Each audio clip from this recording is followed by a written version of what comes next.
जय हिंद। नमस्कार साथियों, कैसे हैं आप सभी लोग। उम्मीद करते हैं कि आप सभी लोग अच्छे होंगे।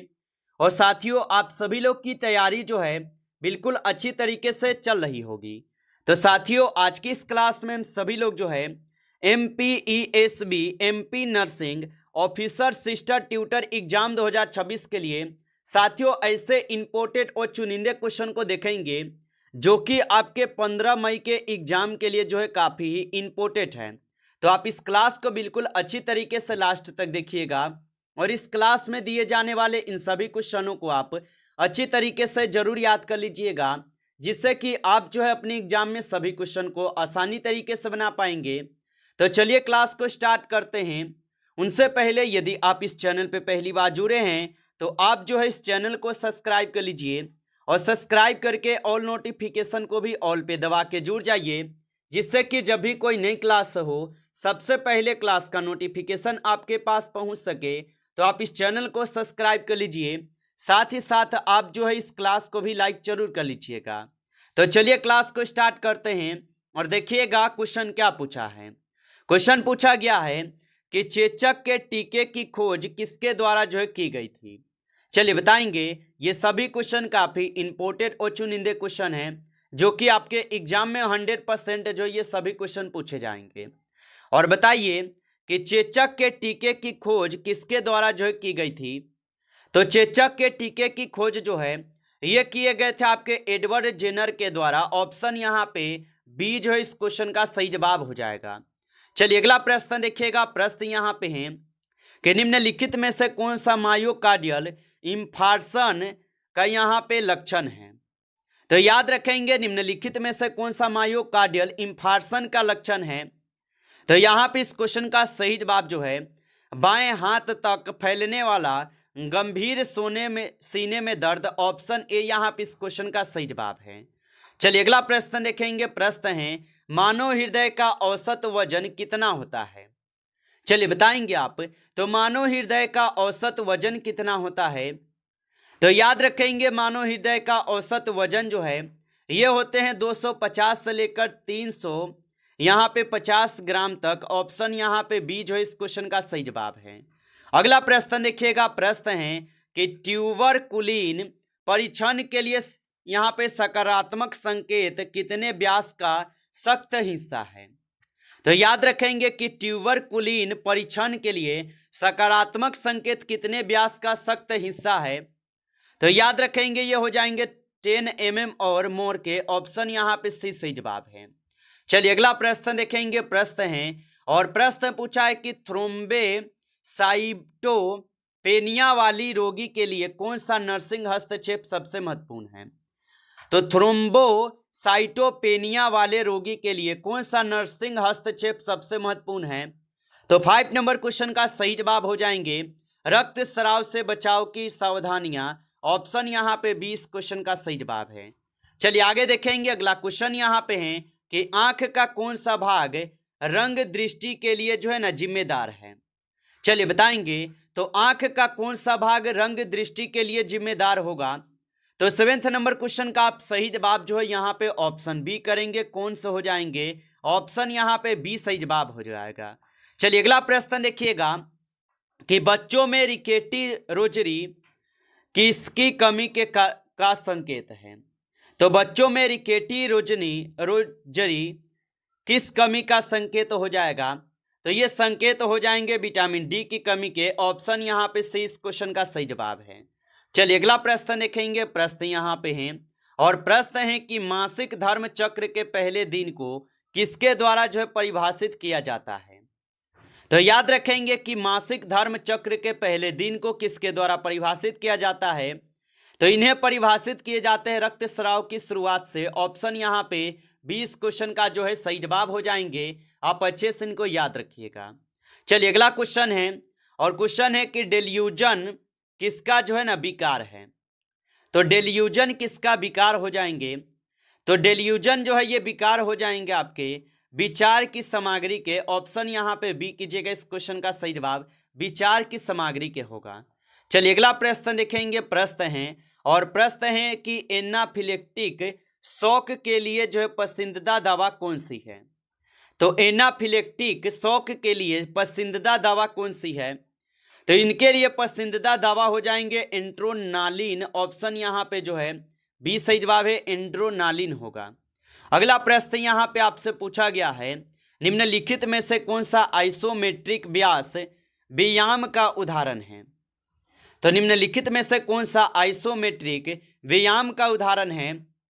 तो यहाँ पे इस क्वेश्चन का आप सही जवाब ऑप्शन बी करेंगे, दीवार के खिलाफ धक्का देना। ऑप्शन यहाँ पे बी इस क्वेश्चन का जो है सही जवाब होगा। चलिए अगला क्वेश्चन देखिएगा। क्वेश्चन है कि पेनसिटोपेनिया का तात्पर्य है। तो पेनसिटोपेनिया का जो तात्पर्य होगा, इनका तात्पर्य है सभी प्रकार की रक्त कोशिकाओं में कमी। ऑप्शन यहाँ पे 20 क्वेश्चन का सही जवाब है। चलिए अगला प्रश्न देखेंगे और प्रश्न है कि इशिहारा चार्ट का उपयोग किसका पता लगाने के लिए किया जाता है? तो इशिहारा चार्ट का उपयोग किसका पता लगाने के लिए किया जाता है?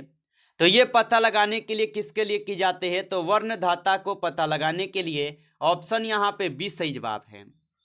अगला क्वेश्चन देखिएगा। क्वेश्चन है कि मलेरिया के लिए निम्नलिखित में से कौन सा संक्रमण का जलाशय है? चलिए बताएंगे। तो मलेरिया के लिए निम्नलिखित में से कौन सा संक्रमण का जलाशय है? तो 50 नंबर क्वेश्चन का सही जवाब ऑप्शन बी है, मनुष्य होगा। ऑप्शन यहाँ पे 20 सही जवाब है, मनुष्य होगा। चलिए अगला प्रश्न देखेंगे। प्रश्न है आपका, गर्भावस्था की योजना बनाने वाली महिला के लिए फोलिक एसिड की सामान्य खुराक क्या है? तो गर्भावस्था की योजना बनाने वाली महिला के लिए फोलिक एसिड की सामान्य खुराक क्या है? तो 16 क्वेश्चन का सही जवाब ऑप्शन यहाँ पे जो है ए हो जाएंगे, 400 mgc होगा। ऑप्शन ए यहाँ पे इस क्वेश्चन का सही जवाब है। अगला क्वेश्चन देखेंगे। क्वेश्चन है और क्वेश्चन है कि पॉलीफेगिया शब्द का अर्थ है। चलिए बताएंगे। तो पॉलीफेगिया शब्द का अर्थ क्या होगा? तो पॉलीफेगिया शब्द का जो अर्थ होगा, इसका अर्थ होता है अत्यधिक भूख से। ऑप्शन यहाँ पे 20 क्वेश्चन का सही जवाब है, अत्यधिक भूख से होगा। चलिए अगला क्वेश्चन देखेंगे और क्वेश्चन है निम्नलिखित में से कौन सा प्राथमिक लिम्फोसाइट अंग है? चलिए बताएंगे। निम्नलिखित में से कौन सा प्राथमिक लिम्फोसाइट अंग है? तो यहाँ पे 18 क्वेश्चन का सही जवाब ऑप्शन यहाँ पे बी करेंगे, अस्थि मज्जा और थोइम्स, यहाँ पे थाइम्स होगा। ऑप्शन आपका बी सही जवाब है। अगला प्रश्न देखेंगे और प्रश्न है कि एन्यूरिसिस का तात्पर्य है। चलिए बताएंगे। और आप अभी तक इस क्लास को लाइक नहीं किए हैं तो इस क्लास को एक बार आप लाइक जरूर कर लीजिए।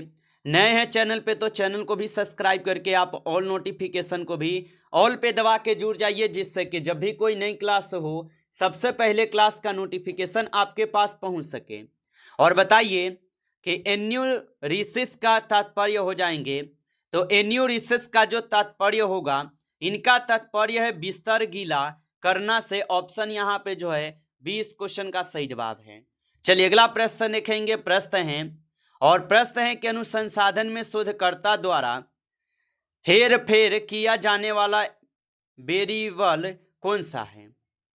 तो याद रखेंगे कि अनुसंधान में शोधकर्ता द्वारा हेर फेर किया जाने वाला वेरिएबल कौन सा होगा? तो 20 नंबर क्वेश्चन का सही जवाब ऑप्शन बी करेंगे, स्वतंत्र वेरिएबल। ऑप्शन यहाँ पे बी सही जवाब होगा।